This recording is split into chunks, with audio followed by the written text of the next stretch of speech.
अस्सलाम वालेकुम दोस्तों, पाकिस्तान और जिम्बाब्वे के दरमियान तमाम मैचों का शेड्यूल तब्दील कर दिया गया। तो आइए आपको इस वीडियो में बताते हैं कि पाकिस्तान और जिम्बाब्वे के दरमियान पहला मैच कब और कहां खेला जाएगा और जिम्बाब्वे की टीम पाकिस्तान कब पहुंचेगी। मुकम्मल तफसील आप लोगों को इस वीडियो में बताएंगे।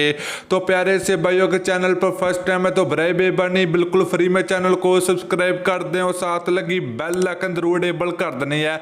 तो चलिए दोस्तों, बगैर की आपका कीमती वक्त की है आपको बताते चलें कि पाकिस्तान और जिम्बाब्वे के दरमियान 3 T20 मैच और 3 ODI मैचों की सीरीज पाकिस्तान में खेली जाएगी, जिसमें जिम्बाब्वे की टीम 20 अक्टूबर पाकिस्तान पहुंचेगी। उसके बाद पाकिस्तान और जिम्बाब्वे के दरमियान पहला ODI मैच 30 अक्टूबर को खेला जाएगा।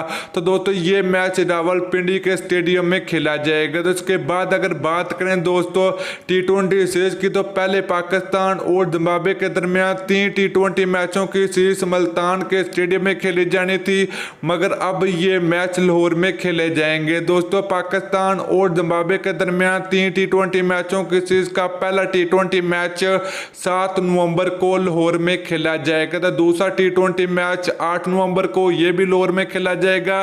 तीसरा और आखिरी T20 मैच 10 नवंबर को खेला जाएगा। तो दोस्तों ये था नया शेड्यूल। तो फिर मिलते हैं किसी और वीडियो में। अल्लाह हाफिज।